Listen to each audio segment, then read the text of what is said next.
Hey, Rabbi, how are you?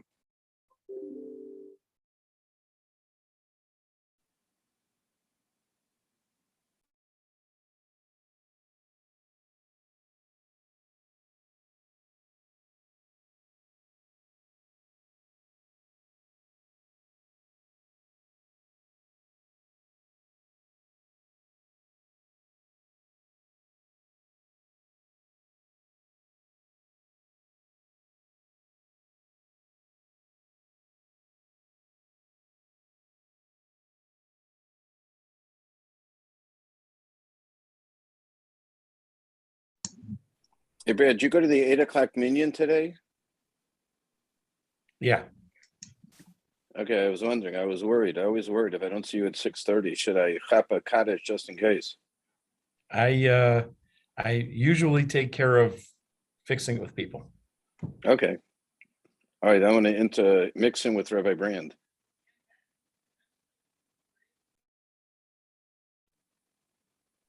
Good afternoon, everybody. Shalom Aleichem. We're going to get started in a couple minutes. Good to see everyone. Those I who was are so visible, excited. I was so excited to see Rabbi Berman in show today. Yes, he is back. He's excited. He's giving a Parsha shir tomorrow morning, and then he'll be speaking all over Shabbos. We have an oneg tomorrow night. I'll be right back momentarily. Okay.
Okay, everyone. Welcome. Shalom Aleichem. I saw some of you before when your screens were on.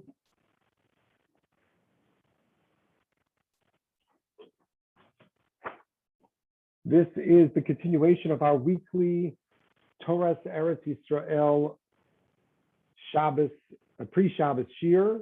So we're going to continue to meet on Zoom. Most of these shiurim are given by our special chaverim from Eretz Yisrael, our Israeli virtual shlichim, Rabbis Yossi Furman and Ephraim Rimmel. But once in a while, I'm delighted to join you as a guest. Avram Avinu, you could say a nickname. You could give him a moniker, as it appears in some of the Achronim. He's referred to as the Rosh HaMa'aminim, the chief of believers.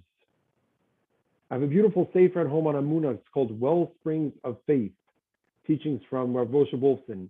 And he talks about how the Amunah that we have individually as Jews, which is part of our spiritual DNA, is bequeathed to us from Avram Avinu. He is the foundation of Emunah. And yet, there is a very odd medrash, a very strange medrash. It appears in a couple of different versions, but it's alluded to right in the beginning of Rashi, the beginning of this week's Parsha, Vayera Elov Hashem be'elonei mamre. HaKadosh Baruch Hu appears to Avram in Elonei Mamre. We used to translate that as the plains of Mamre. The plains of Mamre. Who's Mamre? Mamre is one of Avram's acquaintances. So why does the Torah tell us that HaKadosh Baruch Hu appears to Avram Davka in this area, in the vicinity of Mamre, in his home, in his neighborhood? What does that have to do with Mamre? So here's one version of the Medrash.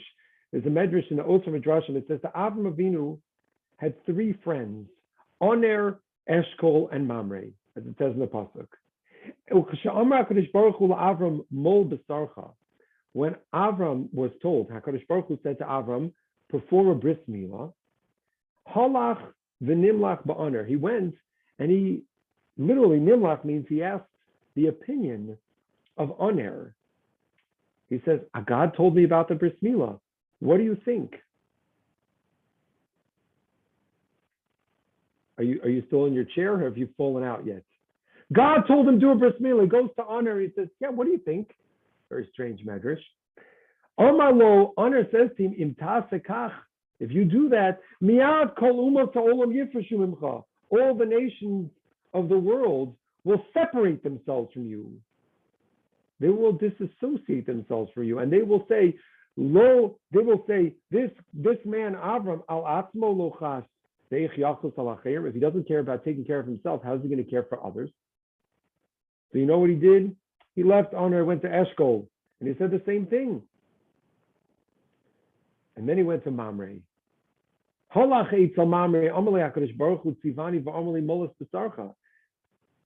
God said to me, perform a bris milah.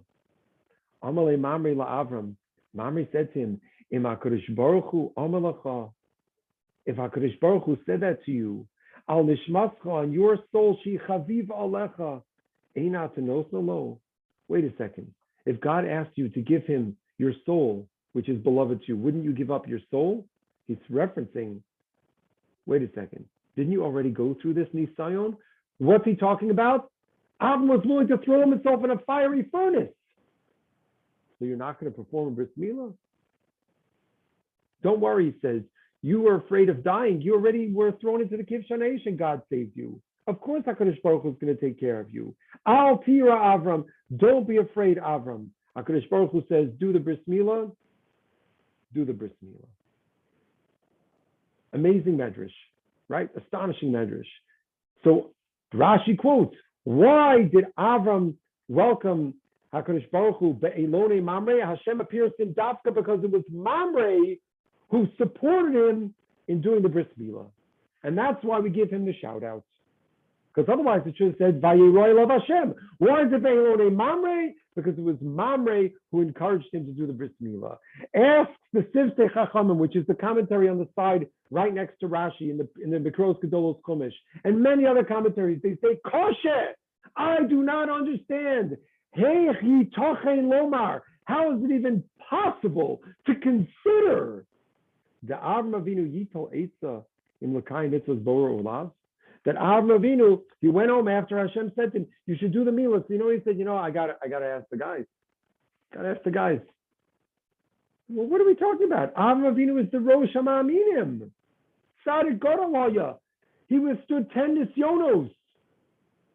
So Avram says, do a bris milah. He says, I have to ask my neighbor, my swimming partner from the gym. What are we talking about? This is Avram. What's the shot? Interesting, right? Very interesting. Let's put that on the back burner. I want to share with you a really, really fascinating idea that I never heard of before, but it appears it's actually in the Siddur that Rav Kook wrote. Well, Rav Kook didn't write it, but his son Rav Tzvi Yehuda Kohen Kook, he collected the teachings of Rav Kook, and he arranged them according to a siddur. And in the siddur, there's something really interesting. In the siddur, when it talks, in the section on the Milah, so Rav Kook has a little note on the bottom where he quotes from a sefer. The sefer is called Shar HaChatzer, which I never heard of it before. I looked it up. It's a sefer written in the 19th century. And this sefer Shar HaChatzer quotes from an earlier sefer called Tuv Haaretz, where the sefer Tuv Haaretz says the following. You ready for this? I never heard this before. The Tuv Haaretz explains that there is a special connection between the land of Israel and the mitzvah of Milah. What's the connection? So says the Sefer Tuv Haaretz, he says, Eretz Yisrael has 4 names. It's referred to as Eretz Chaim, Eretz Tzvi, Eretz Yisrael, and Eretz HaKadoshah. Okay? He says, look at the last 4 letters of those words. Chaim is Mem, Tzvi is Yud. What was the third one? Yisrael is Lamed, and Kadoshah is Hey. Sofei Tevos Milah. How interesting is that? Okay. The 4 nicknames of Eretz Yisrael, the Sofei Tevos is Milah. And then he says, Rav Kook says, I would add that Roshi Tevos of Yisrael, Tzvi, Chaim, and Kedusha is Yitzchak, who is the first of the Nimolim Lishmona, to teach you the Chashivos, and perhaps because Yitzchak never left Eretz Yisrael goes together with Milah. How about that? That's what Rav Kook writes in the bottom. They quoted from him in the Siddur Olasriya. Did you ever think about that before? What does it mean? In what way is Eretz Yisrael connected to the mitzvah of Milah? So the first issue was understanding what Mamre is doing in this story. Why would Avraham Avinu ask Mamre's opinion? And the second question is, what does Eretz Yisrael have to do with the mitzvah of Milah? Okay. So to appreciate this, I want to share with you a sikha. A sikha was, someone wrote in here, are they both a bris? Yes, there is a bris that is related to both of them, but now we got to figure out, okay, if we have a bris of Eretz Yisrael and we have a bris on us as males, what does that have to do with Mamre? So in the summer of 1995, Rav Aaron Lichtenstein, Zecher Tzadik Livracha, the Rosh Hashiva of Yeshivat Eretz, he delivered a sikha. He delivered a talk to students in the yeshiva, and in it, he referenced a discussion going on in Israeli society. Rav Lichtenstein made Aliyah right at the beginning of the 1970s, and he was one of the founders of Yeshivat Eretz. He passed away, I think now 5 years ago. So he was very in touch with what was going on in Israel and in society. And he says that in the recent generation, there have been, he said, he's heard voices. He's heard voices. And these voices have described a phenomenon which he thinks has something to do with a description that appears in the Chumash and Sefer Bamidbar. The pasuk says, "Ki merosh tzurim erenu umigvos ashirenu." Says the pasuk. The pasuk is quoting from the Nevuah of Bilam. Hein am levadad yishkon. They are a nation who dwells alone. Uvagoyim lo yischashav. And among the nations they will not be considered. So Rav Lichtenstein in the Sikha, he says, what does it mean, Hein am levadad yishkon? They are a nation who dwells alone. So he quotes some of Farshim who point out that this refers to Lo Asid Lavo in the future times, Achris Hayamim, when the time of Mashiach, HaKadosh Baruch Hu will distinguish the Jewish people from all the other nations when they're being judged. But other Parshanim, others explain, if you take a look, Rav Lichtenstein doesn't quote this at length, has a lengthy explanation about this, says that no, it's not about the future time. It's that right now, our identity as a nation is distinct, is separate from all the others in the world, which is rooted already in the times of the Avos that he references. We know that Avram is referred to as Avram Ivri. He was Avram on one side of the river, on one side of the discussion. Everybody else is on the other side. There's something distinct and distinctive, separate about the Jewish people. We are an Am Levadad Yishkon. Rav Lichtenstein says, I've been troubled by things that I've heard in Israeli society where people were interested in his language, blurring the Jewish identity with the identity of all the other nations. We have a state, we have a country, and not only do we have this country is part of a host of nations, part of the United Nations. So perhaps we should view ourselves as a nation like all the other nations. No, says Rav Lichtenstein, we are an Am Levadod Yishkon. He says there are people who are saying we should abandon the distinct Jewish culture of Am Yisrael, as if to say it's too narrow, it's too distinctive, it's too personalized. We need to become more universal. We need to be more, like he uses the phrase, the Mizrach Tichon Chadash, a new Middle East, in which context the Israeli society and the state of Israel will somehow blend into all the other countries that are local.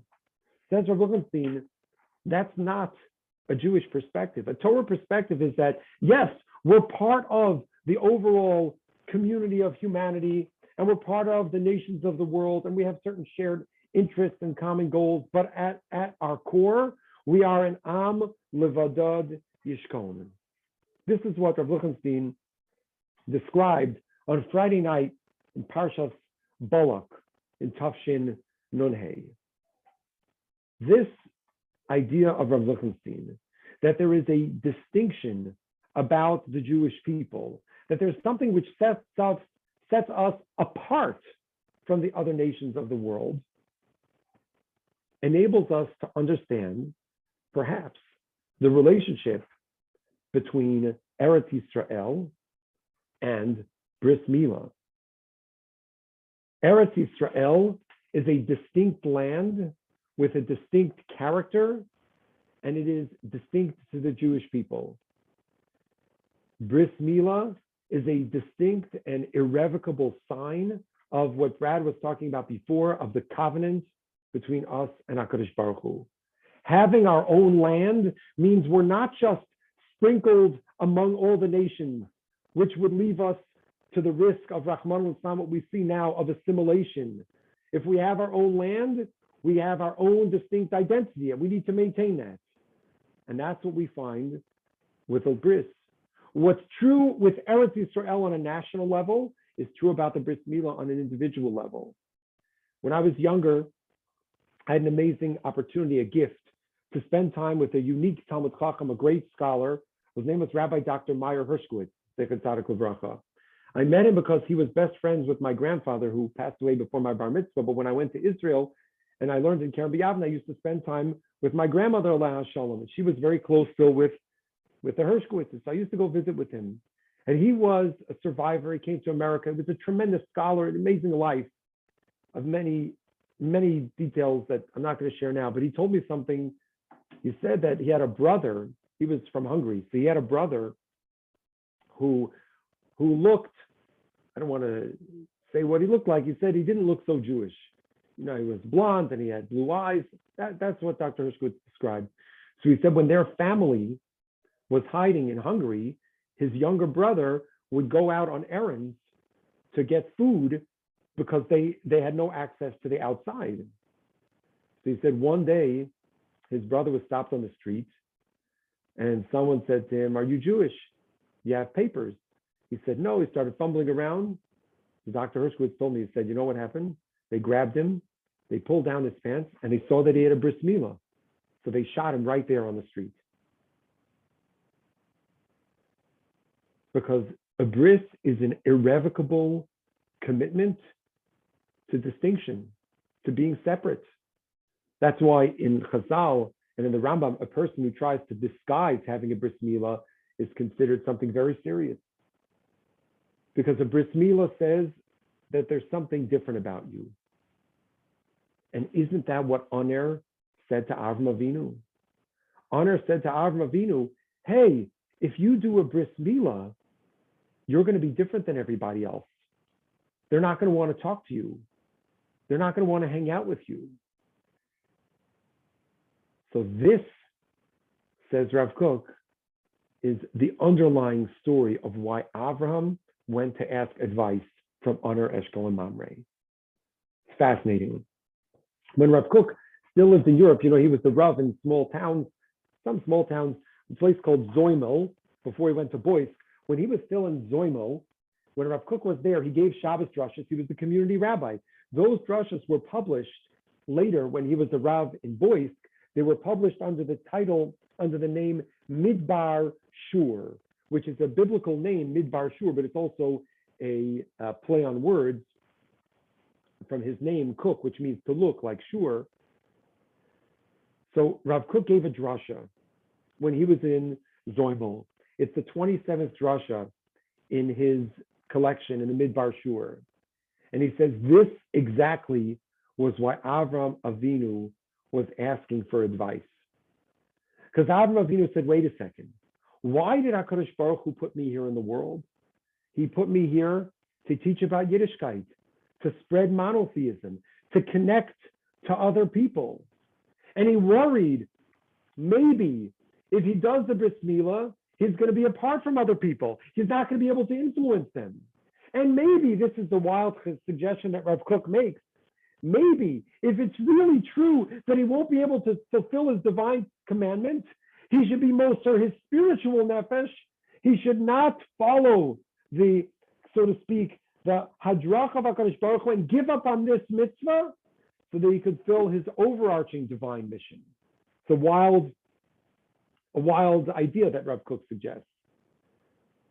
Avram was struggling. He says, I don't understand. I don't know what to do. On the one hand, HaKadosh Baruch Hu says to me, connect with people, inspire them, bring them closer.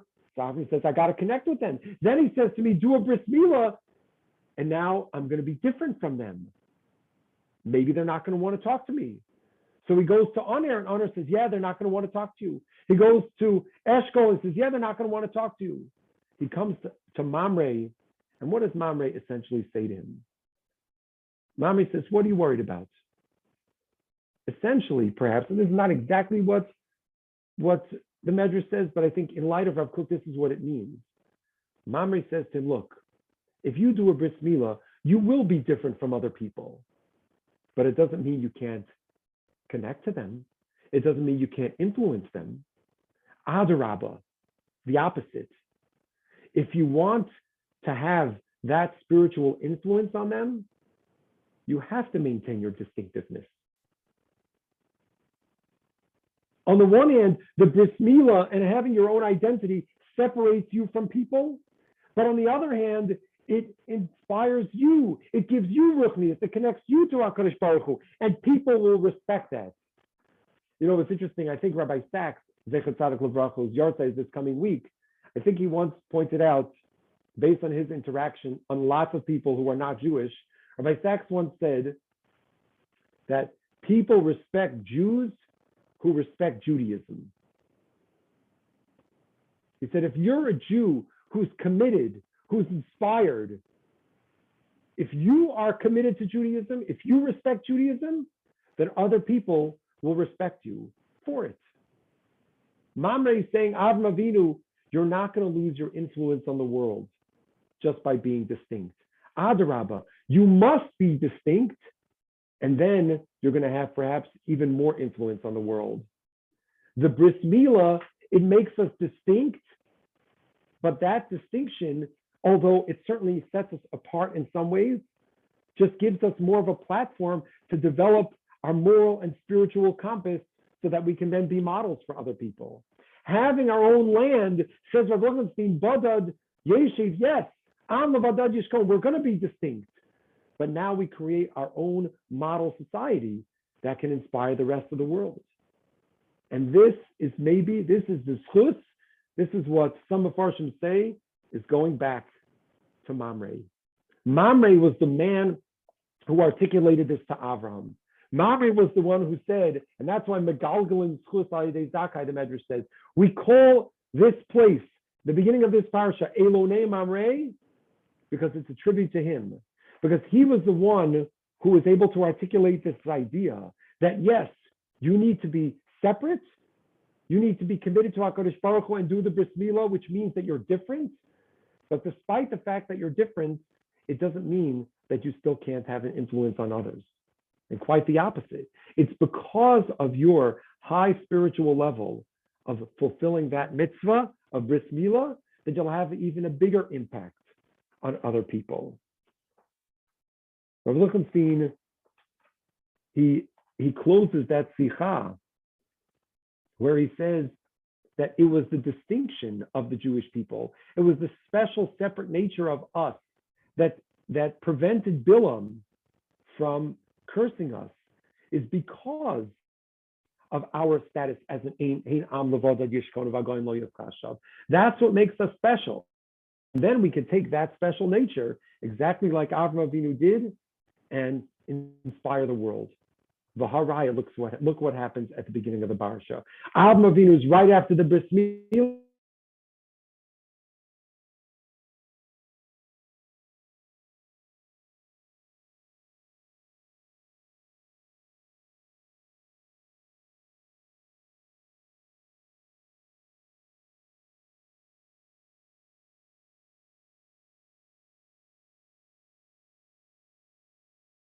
Each one of us, those of us who have a Bris Milah or are connected to Eretz Yisrael, we could take this idea and not to be afraid that our spiritual growth is going to cut off our relationships with others. Adrabah, if we do it right, if we follow the path of Avraham Avinu, even if we're in Ivri, even if we're separate from other people, we could still find ways to connect them, to inspire them, and to raise them up exactly like Avraham Avinu did. Questions, comments, or observations? You never know if anybody on Zoom is like still there, if they're, if they've gotten lost. All right, Shkoyach. Have a good Shabbos. Next week, same time, same place, right here at 1 o'clock Thursday, Erev Shabbos. Have a great week. Good Erev Shabbos. Thank you. Rabbi. Thank you.